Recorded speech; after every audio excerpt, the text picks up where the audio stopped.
Hello and welcome back to Let's Play Wrath of the Righteous with me, Reggaeton. Let's leave this area, we'll return to camp and resurrect Obrig. But before that, we do have some Crusade management to take care of. So if you go over here, the first thing you want to do, well, we have two armies right now because I gave Erebeth that 7,500 gold for reinforcements. That's these guys. This is your default army. You start with some clerics, some archers, and some footmen. Clerics are really good. Archers are also pretty good, but they get much better later on. And the footmen are cannon fodder. But first you want to grab reinforcements, so grab some archers and footmen because that's all that's available. And we'll assign a general in a moment. So in Act 2, all of your reinforcements that you purchase will spawn in Canabris. In Acts 3 and 5, they'll spawn in Dresden, which is the fort we're trying to retake right now.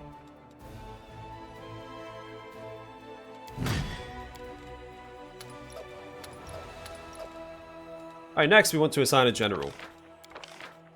So when you go to assign a general, you have 4 options. If you don't like any of those 4 options, which right here you shouldn't, because there's no Setsuna Shy, just exit out and do it again. You'll get more options. You do this as many times as you like. If you want to, you can also grab Baroness Gaunther. Any of the spellcasting generals, which are represented by the fireball icon here, are objectively the best. You also have the ranger ones, which use traps and trickery. And then you have the martial ones, which have these stratagems. But you really want a spellcaster.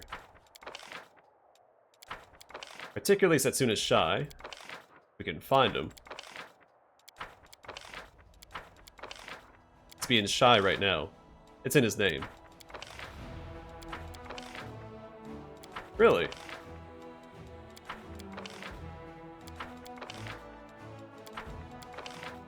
I know he's here somewhere.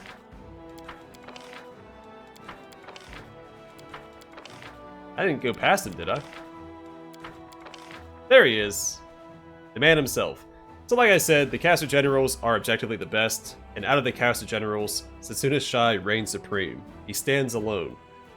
So he starts with Master Maneuver 1, increases the maximum size of the army by 1 unit per level of this feat. So by default, you can only have 3 units in your army. When you recruit Setsuna's Shy, you can have 4. We don't have 4 available yet, but we will find more units here shortly. He also starts with an offensive spell, Scorching Ray. So it deals fire damage to the target unit. This is an arcane spell. And Elemental Protection. All caster units in the army have a +5 bonus to fire, cold, acid, and electricity resistance. That's whatever, it's nice to have, but not necessary. And not why we're getting him. I need to get more resources.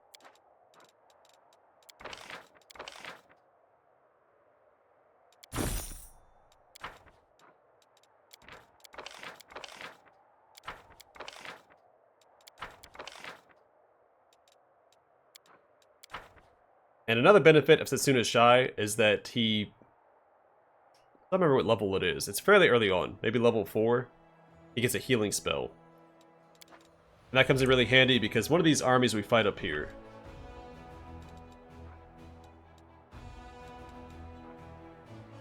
has a general that uses Scorching Ray on your archers.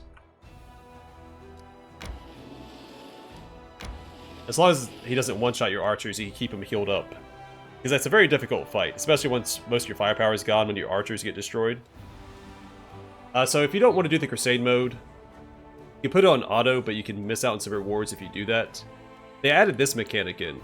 So if your army is 2 levels higher than the army that you're approaching, you have the option to let them flee.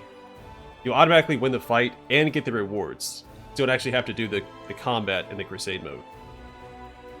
But if you press this menu comes up. It's an auto win, you don't lose any units.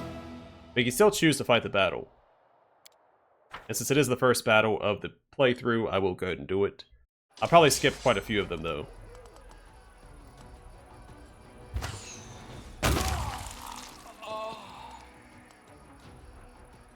And if you don't want to move your unit, so like right now if I move forward, this guy can move forward and then attack my unit and I'll lose units.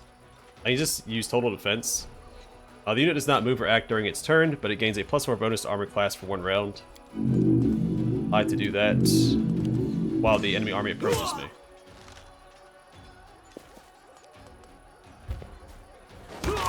So we go in for the coup de grace. Oh, and as far as the spells go, you saw that blue bar underneath my general's portrait. They have energy, so you see it right here. You only use spells so many times before his energy runs out. But there are ways to get energy regen and just more energy on your general. Alright, having defeated a band of cultists who had driven the captives from Canabris and made the ruins of Valis' gift their temporary base, Commander's army celebrates its first triumph. Unfortunately, the demon worshippers have killed all the citizens and gathered their belongings into a huge pile in the middle of the camp. Resources found, 600 finance points.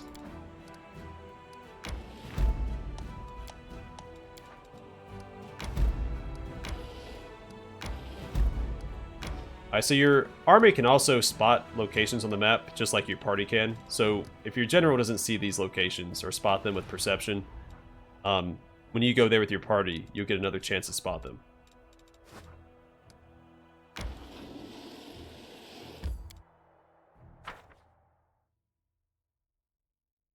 And you can have multiple armies with multiple generals.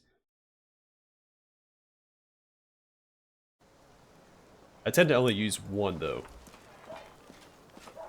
Because then that one general gets all the experience and hits level 20 faster.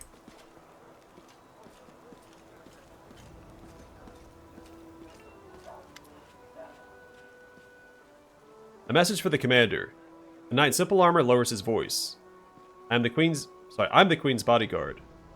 She sent me to tell you she's arrived at Camp Incognito as planned. You can find her where the minor knightly orders are camped. Come if you wish to speak with her. Tell Her Majesty I will come at once. Certainly. I'll make one pit stop before I head over there, though. We've got stuff to sell.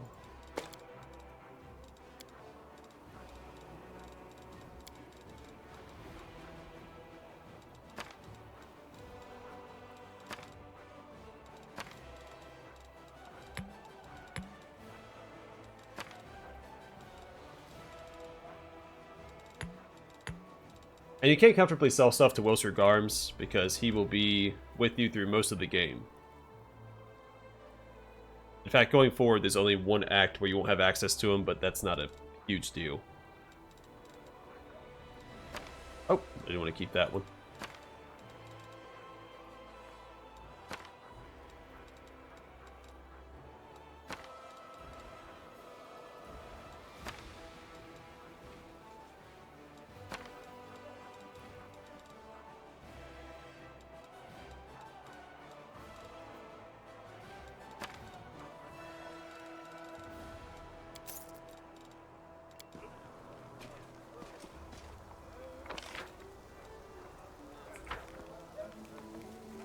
Oh yeah, actually, let's take care of Ulbrich real quick.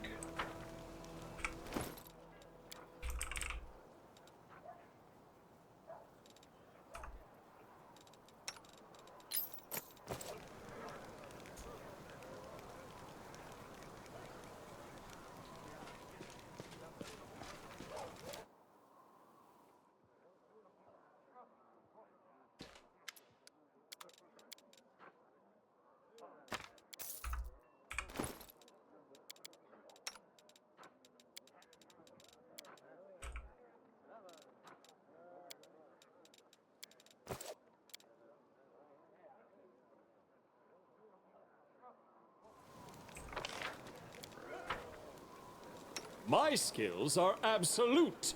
So normally when you double click your character's portrait, the camera will automatically follow him. I have the setting turned on, but for some reason it's not allowing me to do that. I'll take care of it.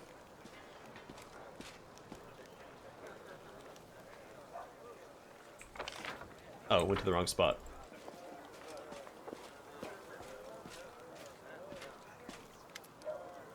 The Queen Galfrey nods to you cordially. Her armor is plain and unadorned. As promised, I entered the ranks incognito, along with a few bodyguards. I've introduced myself as Katrain, an old friend of yours. I am a knight of a minor order, the Green Crows. I shall see how long it takes the Navy to sniff me out. The Queen chuckles. Why did you decide to join the Crusade after all? Because I have a curious mind, and I am quite unable to sit and do nothing for long. The Queen smiles, then grows serious. You ask a difficult question. I must remain as safe as possible. My death or abduction could sow chaos among our forces. However, I'm not only a queen, I'm also a paladin of Iomedae. It's not in my nature to sit in a palace with my sword sheathed. In a manner of speaking, your request was simply a convenient excuse for me to be where I belong, crusading against the demon hordes.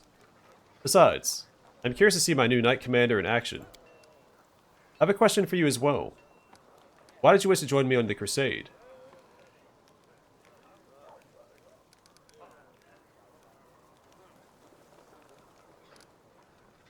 I'm glad to have the glorious Crusader Queen at my side. Well, that's a fair enough motive. The camaraderie of combat, fighting shoulder to shoulder. For a warrior, such things are priceless. May I ask you a personal question? I've learned so much about Queen Galfrey from chronicles and legends. But what about the other Queen Galfrey? The one that the historians and bards cannot see? Queen smiles faintly. That Galfrey is an old woman, weighed down by a great burden. But she has not lost her passion. She'll make the feathers fly when the time comes.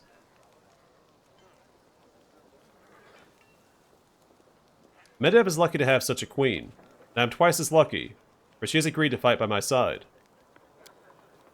Galfrey arches her eyebrow. Strange, you say, agreed to fight by my side. But what I hear is, agreed to go on a date with me. You really think you're the first person to attempt to charm me with such words? You're not. You want to impress me. You need to do better than that. How does it feel, living for so long, beyond all natural limits? You're over 100 years old, my queen, aren't you? I understand why you asked. We humans share this world with races whose life expectancy is much longer than ours. When I was young, I also used to ask every elf or dwarf I met how I felt to live 100 years. I shall answer thus. The decision to prolong my life was not mine. It was a decision of the Church of Iomedae. The Sun Orchid elixirs have been paid for by the Church. The priests determined that I was needed in these dark times, both as a ruler and a chosen paladin of Iomedae. I accepted their decision, and the great responsibility it entails. Why did you entrust me with Darren? The Queen smiles. I saw such a wonderful opportunity to teach the Count a lesson, and just couldn't resist. Honestly, I expected you to dismiss him forthwith. The Count would have been forced to return to court a laughingstock. It would have been a truly sobering experience. There's nothing more disgraceful for Mendevian noblemen than to be discharged like that. Darren Arenday. The Queen shakes her head. He was such a lovely child. His mother, Lady Selena, was one of the most gracious people I have ever met. She was amiable yet decorous, and truly kind. Bonds of kinship among the nobility are on the whole highly practical and only useful for forming alliances. The Countess Arenday managed to become a true member of my family. I suppose that is why I spent so much time believing her son to be a better person than he actually is, or was. His company is a heavy burden. Still, I must admit that I am quite pleased that you decided to keep him on as a companion. There is a small chance that once he has had a true taste of the Crusade life, the Count will finally cease to mock the Crusaders as cynically as he wont to do.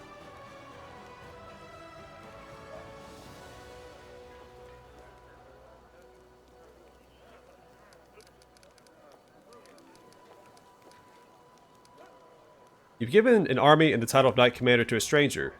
Why? Because for 100 years I protected my lands, trying to drive the demon horde back into the abyss. I've tried every right and rational method. The Queen affords herself a brief, grim smirk. My armies have been led by the greatest generals, even Iomedae's angels. My goddess's herald created the wardstones for us. We have tasted victory more than once, but we have failed to close the Worldwound. As for you, do not call yourself a stranger. You're the savior of Canabras. Hundreds of its people saw the power that descended upon you and turned the demons to dust. It's a sign they've awaited for decades. A sign for all loyal hearts and followers of Iomedae. The time has come. Hope has been rekindled in the hearts of my subjects thanks to you. Hope is a priceless resource. I had no choice but to give it wings. You called it the sign they've been waiting for, but I take it you're reserving judgment. Your question seems to catch the Queen off balance. A strange spark flashes in her eyes. When Eridan perished, and Iomade took over his legacy, I was among the first to serve the new goddess. I helped restore her church from the ashes left by the chaos after Eridan's death. Well, presumed death. Since then, I've served the inheritor loyally and truthfully. I like to believe that I have earned the blessing of my goddess. The queen's voice is surprisingly ardent.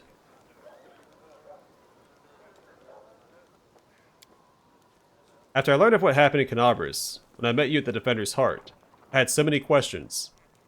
Is it true what happened was Iomade's work? Why did she give this power to someone unknown, rather than one of her most loyal followers? Could it be that my faith has grown weak, and I don't recognize the deeds of my goddess, even when they are happening right in front of me? Is the goddess somehow testing me? Those doubts were like poison.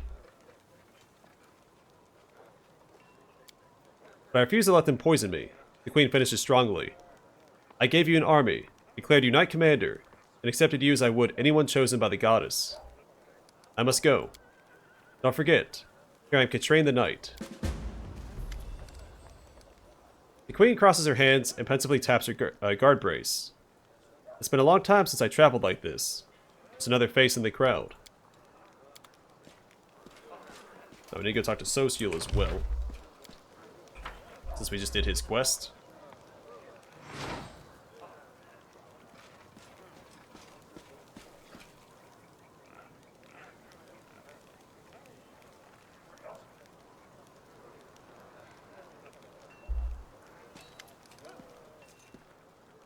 Never mind, he has nothing to say. I'm gone. Well, let's go rest up.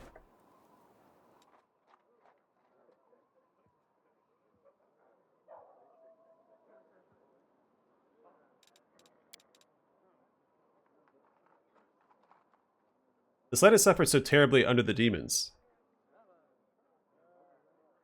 I'll try to paint it as it was before the invasion. Beautiful. The way it will be again after we win.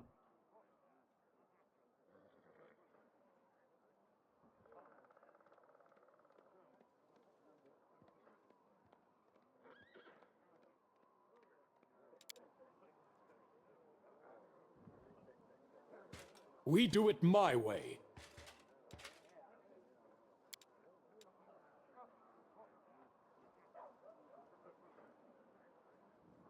Yep, we should be all set.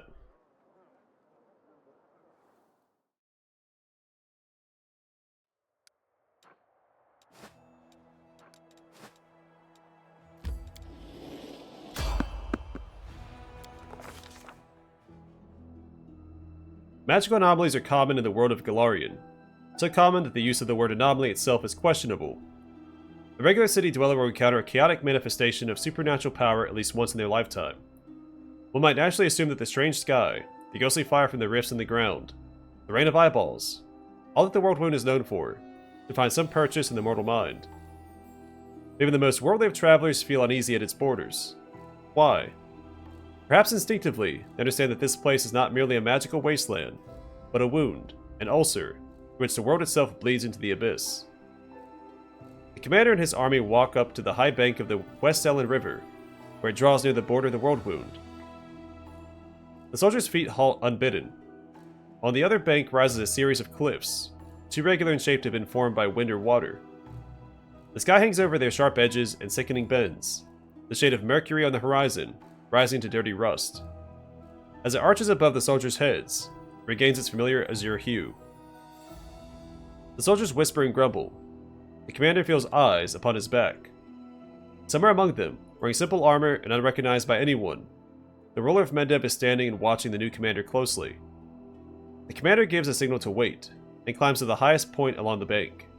There he decides to look around. There is a strange movement in the sky. Black clouds twist into funnels and turn a sickly yellow. The brooding storm is on this side of the river, ahead of the army. Avoiding the strange phenomenon will hardly be possible. The commander decides to address the soldiers and boost their morale. Establishing rapport with his troops is yet another battle that the leader must face. Through the subtle alchemy of words, one can win trust and raise morale, or lose face and authority. Addressing the army on the border of the Worldwound, the commander seeks to establish himself as a military leader on this new battleground. and his efforts prove fruitful. That's hard to say. The soldiers listen dutifully, smiles appearing on their faces. Someone in the ranks jokes that the demons are growing tired of waiting for them. The army keeps moving. Lines of soldiers step warily beneath a shroud of low black clouds. It's like the Worldwound has reached out a finger into the lands of Mendev. The gesture seems eerily harmless, but then the clouds come to life, shooting out howling tornadoes, one after another. The tornadoes come from all sides, from ahead, behind, and right above the soldiers' heads. The power of the elements on one side of the scales, the soldiers' faith and inspiration on the other. It's plain to see which is greater. The determined army runs the gauntlet of tornadoes. The struggle lasts over half an hour, but the army's only losses are a few bags of supplies and a dozen hats whipped off into the sky. After stopping to catch their breath, the soldiers continue on. The first encounter with the Worldwound has ended in their favor.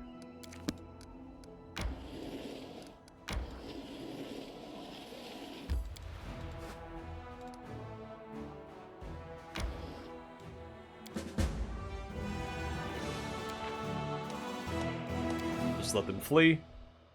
The site of an old battle between the Crusaders and demons is still strewn with thousands of corpses. The stench of death hangs thick in the air, while the survivors lurch around the battlefield looting whatever they can. The dead, after all, won't need their trinkets and keepsakes anytime soon. We got 1,000 finance points. This fight might be a little difficult for us.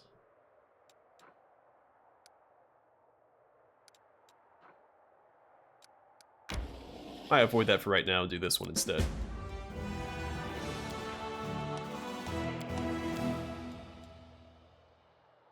A Crusader stumbled upon a group of ragged and exhausted scouts.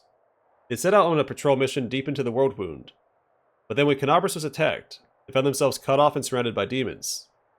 Surviving in such hostile conditions was not easy, but the scout spirits remained high, and they readily joined the commander's forces. Having defeated the enemy, the Crusaders scatter across the battlefield in search of trophies. The officers keep an eye on the process so that all the valuable trophies go to the treasury, and do not end up in the pockets of lucky soldiers. We got 750 finance points. And some rangers. It's another ranged unit. A welcome addition to our team. So once I attack here, the camp will move forward. So in Act 2, whenever you take over a fort, your camp moves forward with that fort. Let's go ahead and do that, though. Can I avoid it for now? Yeah, let's do this instead.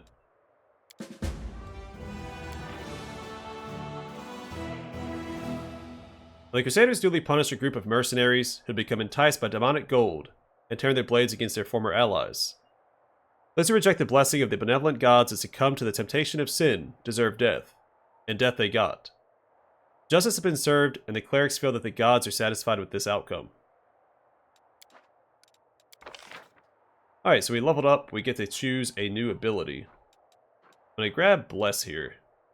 All units in the army gain a +1 bonus to attack for 3 rounds. Bless is spell's Bane. This is a divine spell. We could go after this army next.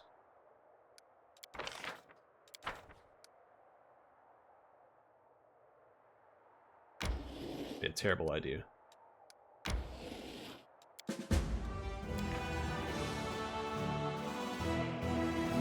The traitors who defected to the enemy side at Canabras are dead.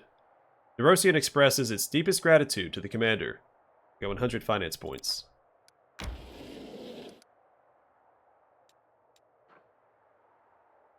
Yeah, then we'll go after that one next. Well, we'll take out the fort next, actually. Alright, the Houndheart campsite. This camp was set up by the Houndhearts, a small order of only a dozen Crusaders. Soon the merciless rain and wind will erase all traces of the site, but for now, they're still visible. And of course, he needs Tila for this quest.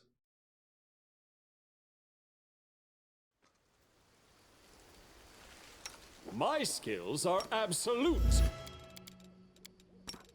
I will help where I can. My will is resolute.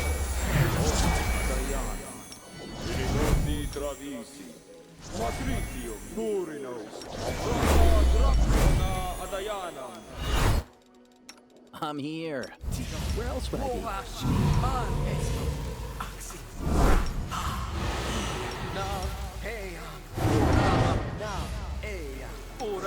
I'm always ready. Alright, I'm actually going to call it here. Next time we'll knock out the quest in this location and go from there. But for now, thanks for watching. Hope to see you guys in the next one.